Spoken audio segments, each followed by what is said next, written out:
Ah, morning. There Sorry. was, no, you're My, good. my window went away. I think there was something I was going to tell our listeners in response to all their complaints about, um, long form, for those that complain about long form podcasts.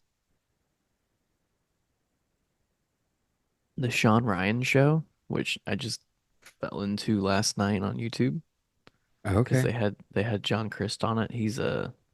Sean Ryan's a former Navy SEAL.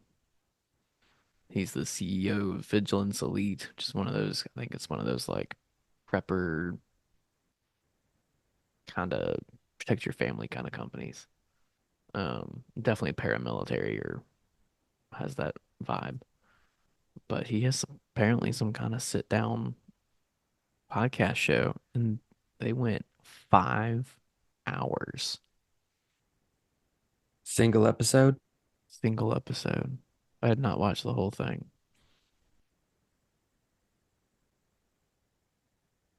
So for those that want to complain about an hour with us, if they're complaining, I have no idea. Your complaints don't get back to me. They're not complaining. Nobody complains. Nobody wants to talk to me. So there you go. Wow, that was really self-deprecating. I'm in a funk this morning, bro.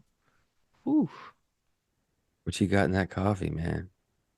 it's a new coffee. This is a Kona blend. So, Okay, yeah, I know Kona. Speaking of things you don't want in your coffee, have you tried this whole mushroom coffee thing? it makes me want to throw up my mouth. So I love the idea behind it, right? They Is talk it about how has all these um and I'm blanking on all the specific things, but vitamins, minerals, that kind of thing, and it's better for you and all these things. sure? Um, Sure. and I tried it. We were down at my in-laws and they had some. I was like, hey, we're on vacation. Why not try something new? Open up the bag. I don't remember exactly what it smelled like, but it looked kind of coffee-ish. So I'm like, okay, why not? And I tasted it and I'm like, it's just tastes like they put a bunch of junk in it. And they did. Like you gotta, at least the brand that I got, I don't know, maybe there's some like much nicer brands. I mean, benefit of the Yeah. doubt. I don't, I'm not gonna go drink like buy Folgers off the shelf, right? Maxwell House. Like you're not gonna see Yeah. that in my house. Sorry. I know it probably sounds really snobby, but I just ain't got time for that. We So don't do that. this may have been the mushroom coffee version of that. I do not Mm. know, but yeah, and when I looked at some of the ingredients, I was like, oh, they're adding a bunch of crap that I don't really want to be, I don't really want to be having. So, Yeah. that was my take with mushroom coffee. I don't know if somebody likes it, I'd love to hear why you like it, but I didn't have the greatest experience. So there you go. But that sounds gross. Is it so it's not mushrooms added to coffee, it is mushrooms in place of the coffee bean. Is that what I I'm believe believing to be so. correct? Which means, yeah, of course they have to add a bunch of additives because there's no way you just grind up mushroom and say, "Here, drink this." Yeah, I mean, Um, it's probably just like dirt and mushrooms and it's um probably some Mario super fan thinking it'll make him bigger. oh man, this is where this is where we Google. Google. Um, oh, and I'm clearly not the first person to be looking at this because it's all over Google too. Um, First, your last.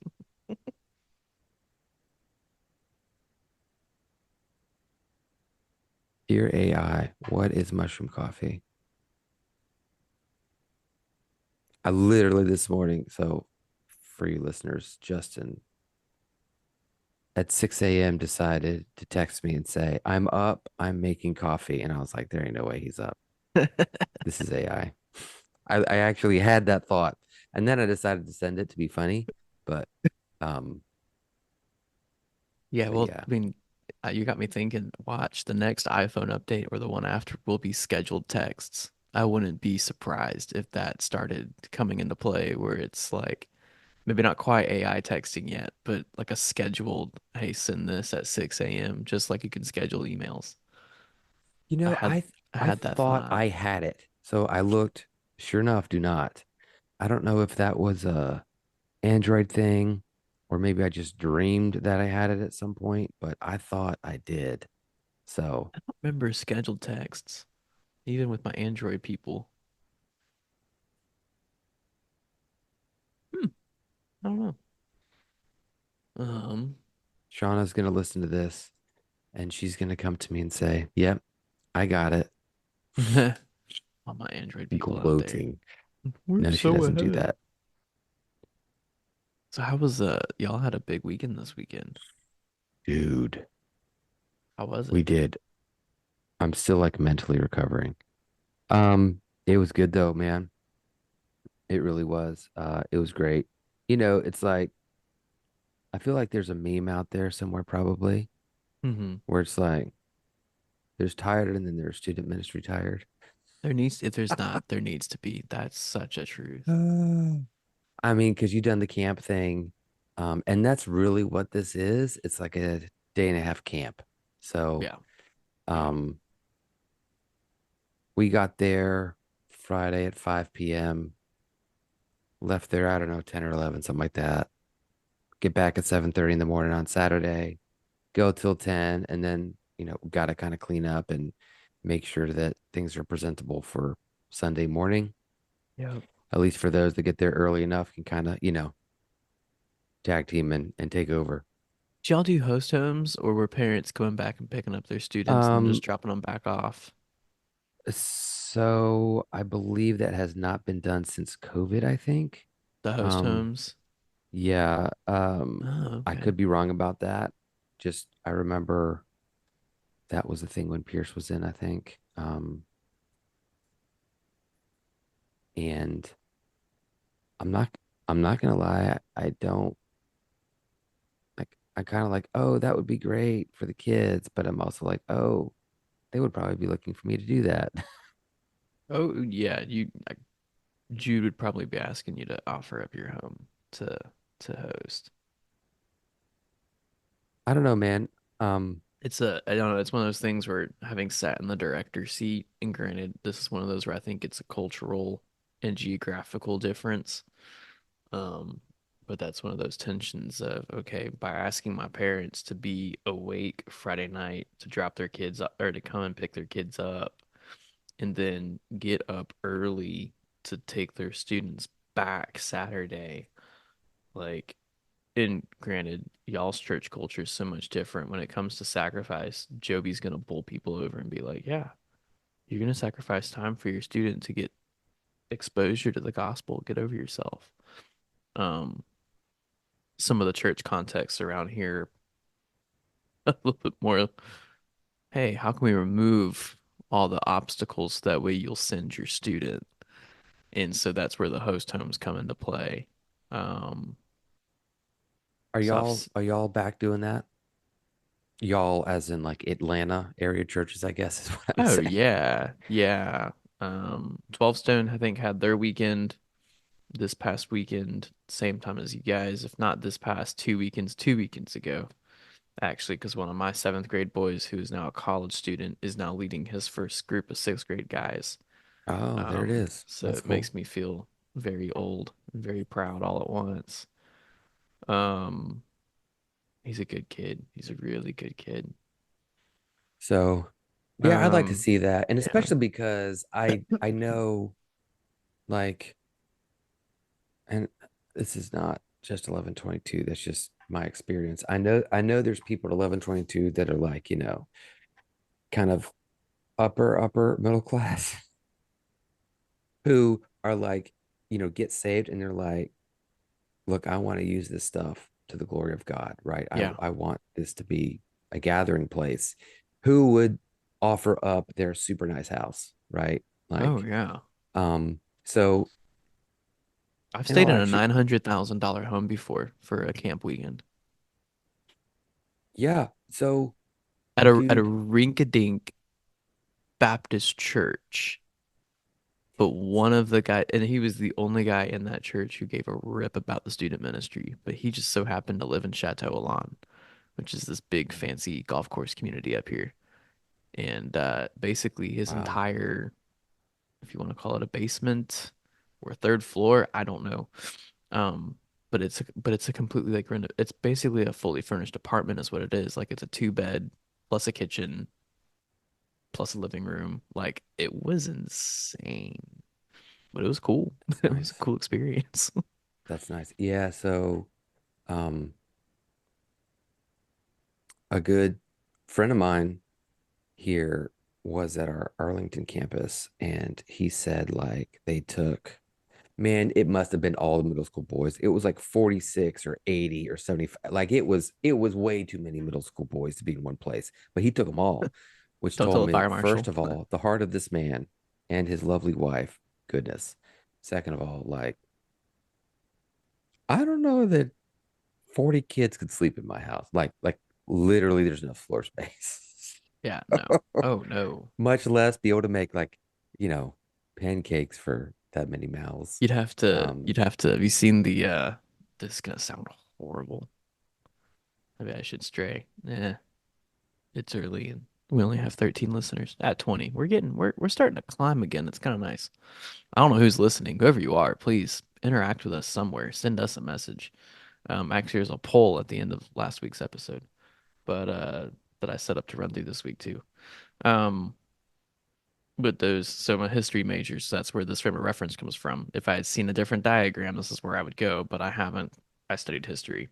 So when you study the transatlantic slave movement, right? And the ships and the way they would stack the slaves in the ships to maximize space. And so it's kind of like this head to foot, kind of like binders, right? Like head to foot, and you squeeze them all in. That's how you'd have to do like the floor of your house for 40 middle schoolers, pretty much. Is you'd be like, you don't get couches. We're gonna clear all the furniture. You're just gonna sleep head to foot, stacked in next to each other. Enjoy your three Mm-hmm. inches of elbow room. So that was my thought on that one. But yeah, then making pancakes on top of that.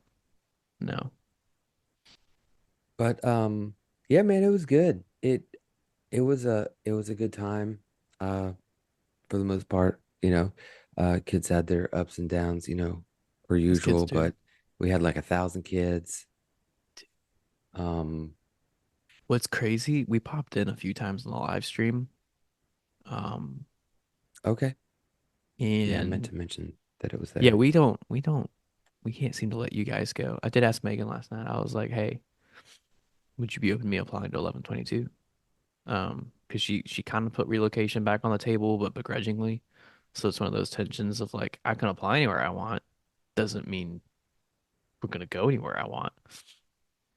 And she was like, well, is there an open position? I was like, yeah. Well, according to the website, there's a student minister role. And she's like, if it's Orlando. It's like, okay. It's not, I don't believe it's Orlando at this time.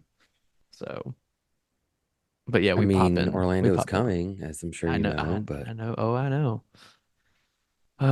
Well, you start hearing that they're looking in that direction. I did text, uh, I did text Stephen Perry, and I texted him the week of y'all's camp, so I'm not surprised I haven't heard back from him. And then I texted Matt Allen as well to kind of ask him, hey, do you think I'd be a good fit here? Because that's one thing I was like, I don't want to apply. And then let's be real, I'm not a good culture fit. But like I know Megan and I still keep up. Even without telling each other, we're still keeping up. Like Megan sat down at dinner Monday night and she was like, yeah, I was listening to Joby's message and he mentioned the He Gets Us campaign. And I was like, oh yeah, that was good, wasn't it? And it's like we're still keeping up. We popped it on the live stream. What I was gonna say is because of how large that new San Pablo space, I know it's not new anymore, it's a couple of years now, but how large that space is, and with the students not even being up on the risers, it looks like less than 1,000. But the fact that yeah. that's 1,000 students just on the floor, dude, that's a trip. That's a trip and a half. Yeah, so we had like 1,000-ish. Like it was just under, I can't remember. But then we had like a bunch of leaders and stuff too. Oh, I forget yeah. they mentioned how many Yeah. leaders. I mean, I'm sure it was like, I don't know, 100. At I don't know. least. Just throwing that number out there, but yeah, it uh yeah, and we had um as I'm sure you saw, we had a couple of our own people preach. We had Ryan Sweat Mm-hmm. and Steph Steph Warner. Warner. Um, they were both really good, really good. A lot of like family group time. Um, went out and served. So our group served at Fletcher Middle School, just doing some like grounds kind of stuff. Nice. And it actually was positive. The one of their coaches was the guy that was kind of in charge of us, and he was not kicking us out the door. He was, really getting everybody motivated, and it seemed positive. So I was like, wow. Mm, So he doesn't hate us. So there you that's good. go. And the kids were working. Like it Yeah, was it was really good. It was positive, very positive. And that's awesome. yeah, man. So it was a good weekend. Long, very long. So it was, yeah, Yeah. all Friday night, all day Saturday night. We Mm-hmm. came to church on Sunday morning, and then just came home and Crashed. vegged a little. Yeah. Straight So crashed. There's a cat. I Little enjoy prince. I enjoy that kind of stuff though. Um, Camp coming up this summer. Dude. Um, I'm trying to get there. Just getting, work off and all that kind of stuff. But Yeah. yeah, man, I enjoy this stuff. I don't know, you get kids away from home, away from all their things. Um, it just it changes. It changes things. So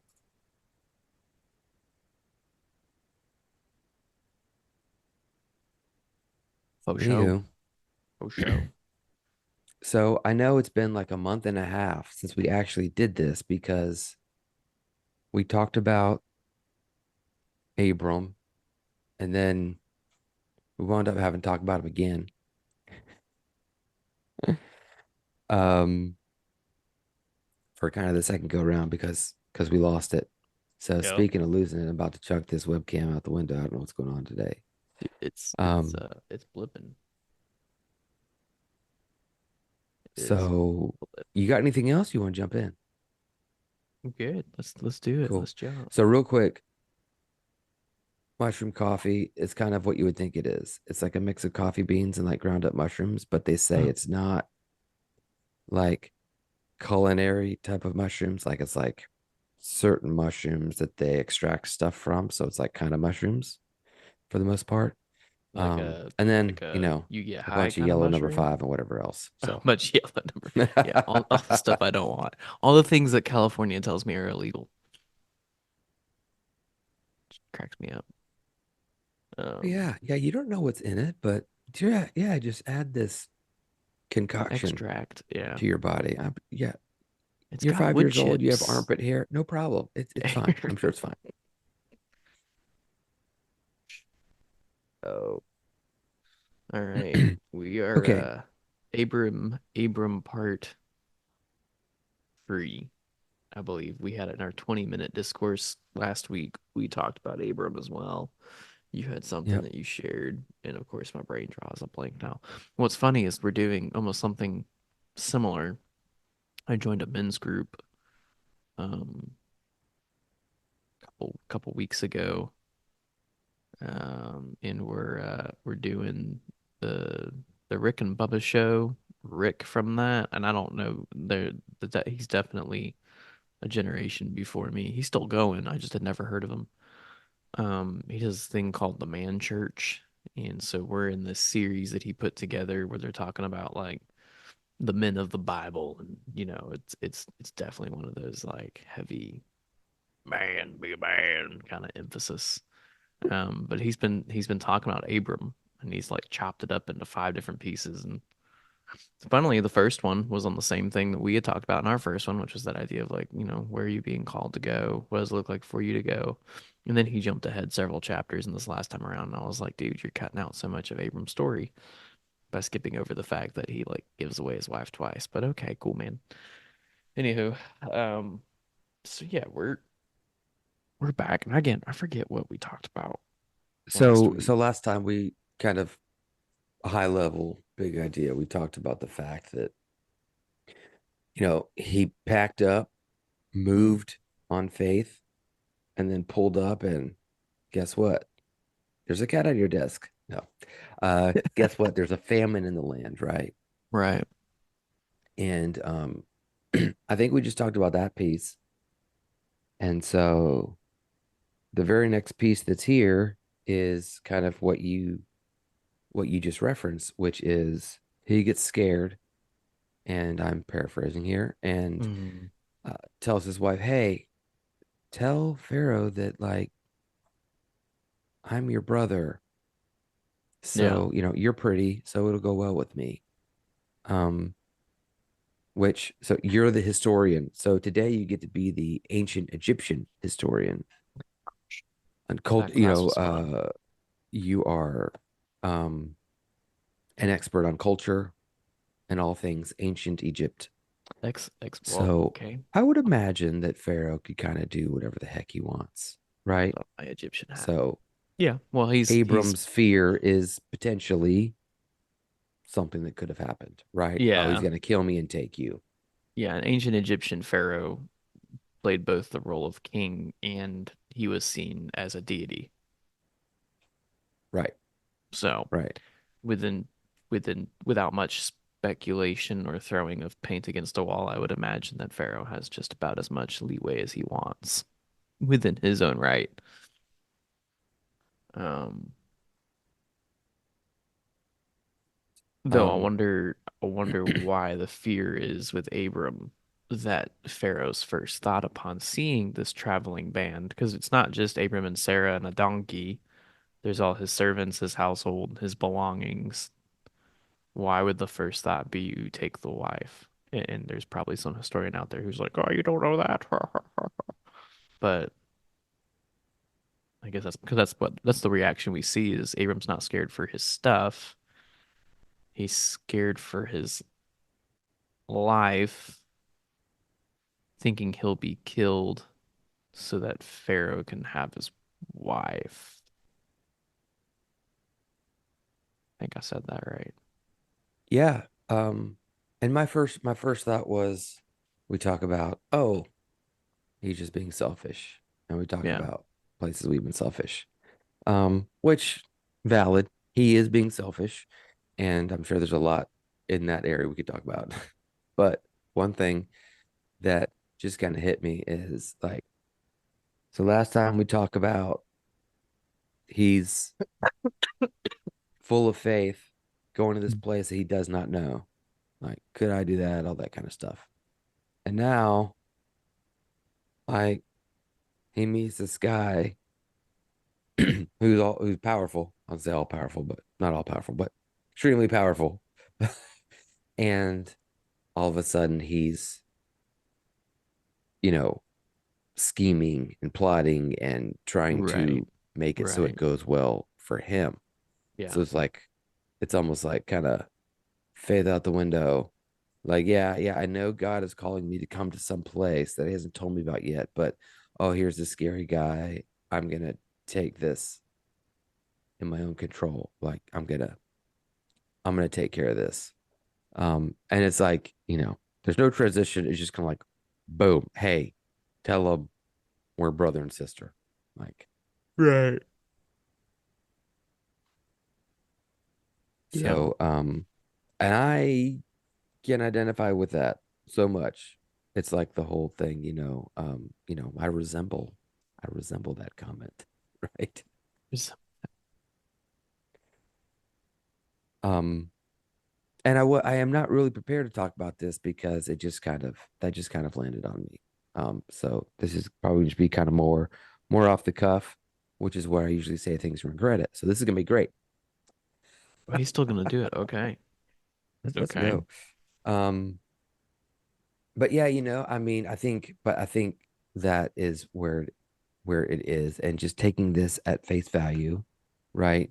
Um, I don't know like the Hebrew, I don't know how somebody else would have um this would have landed on them and you know, ancient Israel, whatever. But just looking at this at face value, that is what looks like what happens, right? That he sees this and begins taking things um into his own power. And we were talking about one weekend, right? Which is this weekend thing. We do it once a year. It's one of the big events we do for students where we come and we do big things, right? The worship is unreal. The preaching is great, and it's just get to go out and serve and food and games. I mean, they had laser tag and they had freaking roller skating in there. That's awesome. Um, it was awesome. Um, but then like I'm thinking, man, these kids are gonna go back out to school and like they gotta they gotta stay strong. And what's gonna happen with that? So Yeah. just kind of something that I've been thinking about, um, Mm. You've lit a how do fuse we, in my theology cap. what's that? You've lit a fuse in my theology cap. I have? Because I don't know if Sweet. it's necessarily stay strong, but I wonder if it's you need to remain resolved. I say it like I saw a reel last night, the uh the church in Stewart, Florida.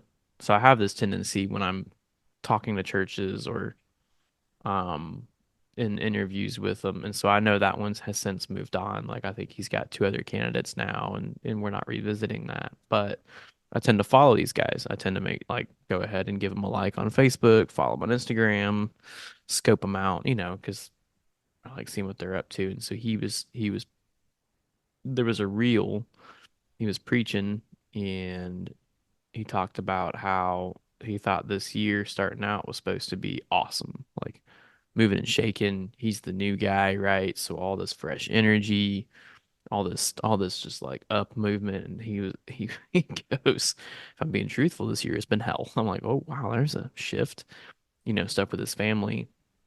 What he was saying is he was like, he talks about he calls out to God. He's like, what the heck? Like, thought I was supposed to be strong. Thought this was supposed to be this awesome, just like momentum push, etc. And God's response was like, yeah, but not in your strength. It's in your weakness that I am made strong. So I wonder in that comment that you're sharing with about those students, because that's definitely, and I'm guilty of that, right? Like put on the big weekend, or take the students to a big weekend, hype them all up, get them all going on fire, and then it's the okay, can they handlebar grip it into school for the next couple of weeks, without backsliding. But I think that's the wrong approach because that puts all the emphasis on their strength when really it's will they just remain resolved to follow Christ step by step, Yeah, day by day. for sure. And that's where the strength comes from. So anyway, that's you sparked that thought.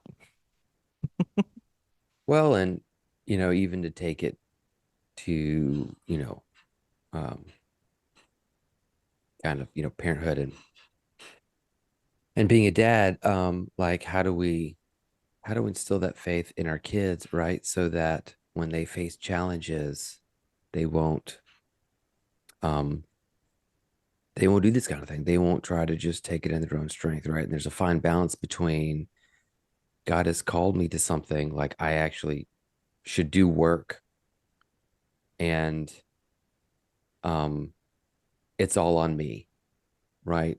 Those are two they can get confused, but those are two very different things. Mm, Um and because you got the person who's like, I'm I'm I'm waiting on the Lord, right? yeah, And that can definitely be a good yeah, thing, but it can also be well, you tell me what you want to do, and I see that thing right here. Well, I'm just waiting on the Lord. I'm like, maybe he's waiting on you. yeah. There's this thing called Uh, active waiting. so that's a hard, I don't know, I think that's a hard thing to balance, but it is something that we have to balance. And I I don't know. It's tough. It's tough because, you know, my first inclination with my kids when they're struggling with something is to step in. And I Yeah. know if I do that, they won't build those, those muscles, so to speak, right? Oh, For being able to deal with difficult things. And there's all the analogies of, right, like um, you know, a ship doesn't sail when there's no wind. You know what I mean? right. That trees that don't have wind, they wind up growing weak, right? Because they don't have anything to kind of any Stiffen the roots or tension, right? whatever. Yeah. Anything to come against them. All those you can use all those analogies, and I think those are true. And I think those apply here. And my first inclination as a parent is, oh, let me smooth this out. I heard a term, like everyone knows about the helicopter parent. I heard a term, the lawnmower parent, and that's where you got all this stuff growing up, but you just mow it right, and it Yeah. flattens everything out, makes everything nice and smooth. Even though, yeah, you got some grass in there, but you got some weeds too that, by the way, you just propagated. But for now, everything looks good, right? Yeah. Yeah. Um, Yeah. and that's a tough one to let your kids kind of to know when to step in, to know when to let them just kind of sweat it out a little bit. Mm-hmm. That's a toughie. That's a toughie for sure. And I probably step in more than I should, Mm. honestly. um I think Shauna is much better about you know having them kind of rough it out a little bit, and I'm like wanting everything to be okay. And Yeah. so sometimes I just, nope, not gonna do it this time. I'm just gonna let Yeah. him go, let him go. And sometimes I'll ask, hey, Jude, are you good? Do you need anything? And he'll either be like, I'm good, um, or like if he's like, are you even serious right now? Just kind of roll his eyes at me. Or if it's something serious, like he may come over, show some emotion, we'll hug it out, and then he'll go on and just take care of it, right? Right. And I'm just there to cheer him on. So There you go. part of this is me trying to give myself a pep talk, like, hey, you don't need to step in every time. Yeah. Yeah. So this is definitely an area where I don't have it all figured out. Also Yeah. most areas, but this one for sure. I totally get that. So I'm thinking of where maybe as a parent where this applies to you, like um how did you do with like, I don't know, like first things like first step, or I don't know, were you like, oh, I'm gonna let my kid just fall over, I'll get back up, like how are you with some of Oh, that stuff? yeah. I'm definitely more of the uh we're not a bubble wrapped household, Okay. as it were. Yeah. Um, having the 2-year-old. So, um, like I'm trying to think of stuff where I'm like, I just And like, those are like and the hard thing about using those as examples is those are huge milestones. And you're like, yeah, yeah, yeah, man, yeah. everybody wants their kid to take the first step. Well, I can't Everybody wants remember. their kid, praise God, to be potty She trained. shuffled for so long in pulling herself and walking using toys and stuff that like I don't even remember her first step, her first legitimate, like, I don't know, man. I was, okay, so one example, I guess, of this is the toddler bed. Yeah. I've actually been pushing to go ahead and move her into a toddler bed since like, I don't know, September of last year. Mm-hmm. Like I've been pushing and it took her a minute to come around and finally be like, okay, I guess it's time. I don't even know what finally convinced her. I think it was just one of those days where she was like, okay, let's try this. Um, and it's been great.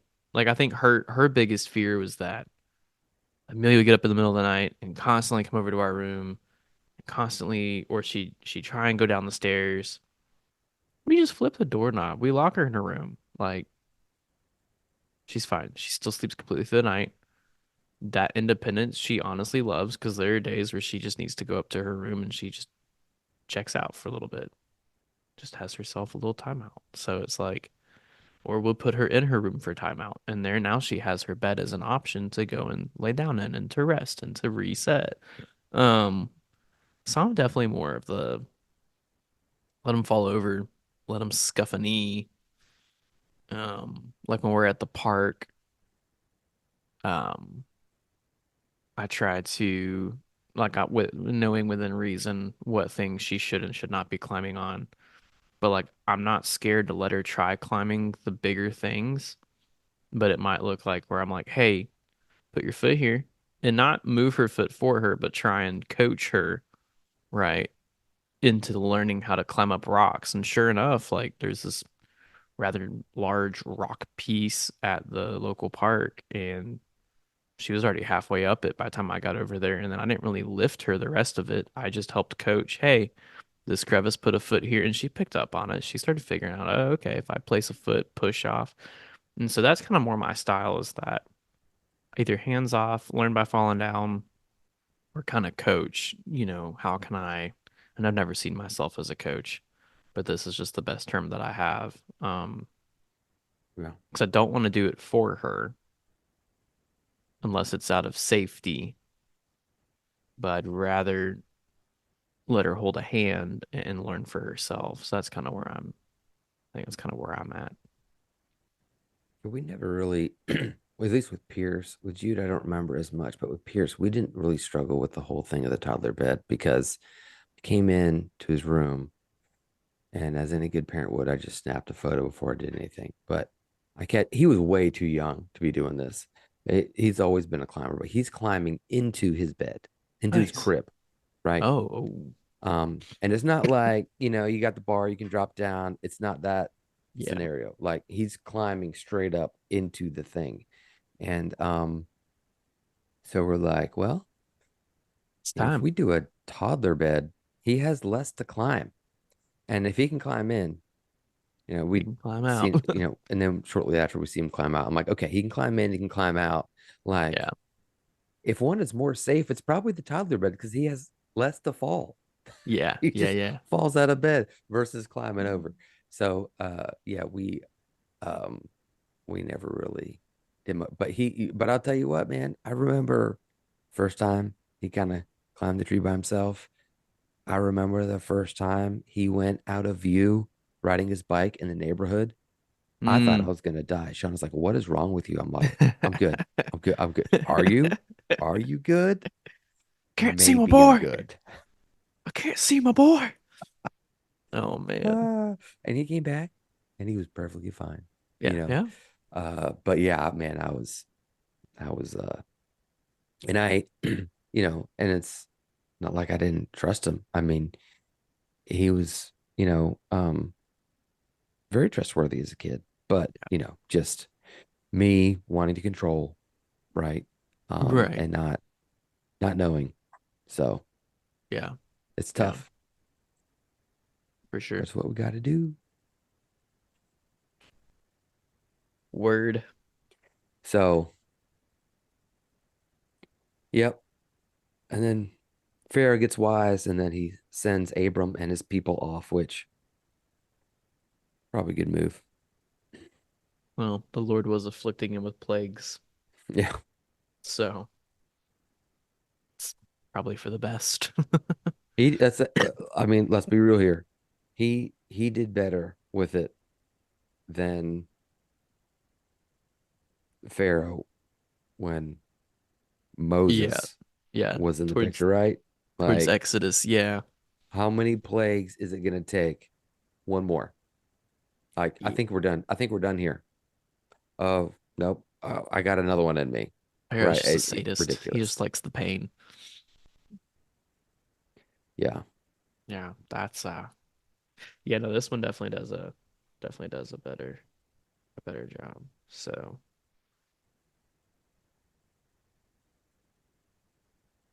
but yeah. And then it's funny, I don't think there's any comment in here on Abram's lie as far as like a consequence due other than obviously Egypt suffers because Abram lies. But there's no consequence directly to Abram other than the only thought that I have is this will begin a trend for generations of deceit. So if you want some fun, I don't know if fun's the right word. If you're listening and you choose to read through Genesis, read when you start reading Abram's story here in Genesis 12 and you get done roughly with Isaac somewhere around Genesis 50, I think, or even down to Joseph, right? Um, there's a trend in the men of Abraham's lineage of intentionally deceiving the people around them. Even Isaac, who's the golden promised child, like Isaac deceives. I want to say it's his uncle. Um, either he's deceived. Is Isaac deceived? I swear Isaac did something. I can't remember, but there's a line. It carries that kind of generational deal. That can be a hot topic, but I think you can see some of that here, where it's Abram gets nervous about something, loses his eyes on faith, turns to fear, and the his trigger response is deceit, and that begins to trickle into the way his generations will play out. So Yep. I mean, that's what Jacob's name means, right? That's his grandson. yeah, yeah, exactly, And Shauna was exactly. like, I think was it Jude? We were looking at names and she was like, Jacob is a good name. She looked it up. Nope. Nope. Not a good That's name. the Yeah, deceiver. yeah. Definitely not. Now Jacob Merritt seems to be a good dude though over there at San Pablo. No, he's actually at. I say I I don't think he is at San Pablo. think he's Fleming. I lied. I think he's at a different campus. Well, I thought he was San Pablo Middle School, but they've rearranged your guys' org chart a couple times. Um, Yeah, yeah. he hadn't been in middle school since I was there. Okay. No, that's funny. So I wish I could remember some of the, but yeah, just looking at. Remember one time I could tell you tick for tack because I had just gotten done reading through the Torah and we just gotten done with Genesis and reading from Abram all the way down the line. There's just this moment after moment after moment where each man in line pretty much until about Joseph, who finally kind of seems to be that shift in character. There's been either you are the deceiver or you have been deceived. Um, so 'cause I want to say there was something with Isaac. I really do. I feel like oh, I think Isaac did the same thing Abram does. I think he's traveling with Rebecca and he deceives another ruler and says that Rebecca is his wife. I think that's what it is. I think Isaac pulls the same stunt as his daddy. And then you've got Jacob and Esau and their whole deal. And then it just keeps going. And then obviously Jacob's kids are all lying to him and they're like, "We don't know where Joseph is. He died in a lion pit. Like, these wild beasts came and ate him. Here's his cloak, you know." So there you go. That's my brain's not firing. We've gone for too long. You need to get off of here. This podcast is great, guys. We love y'all.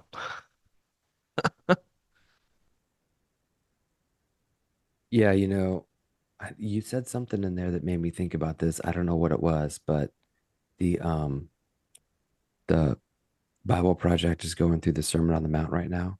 Ooh. Right now, meaning like this whole year, Yeah. Yeah, of and just course. picking it apart. And man, their podcast this week was unreal. It was some hot takes in there. Okay. I'll have to go Um, back and listen to it. I like them. you should. Yeah, I like them a lot. Um, so yeah, so that's really good. Listeners, thanks for Thanks for hanging with us. You should listen to this in the morning so that way you feel as funky as we do when we're talking.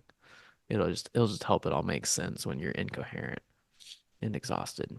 Um, but Chad, good seeing you. You as well, sir. We'll do this again. Bye. Bye.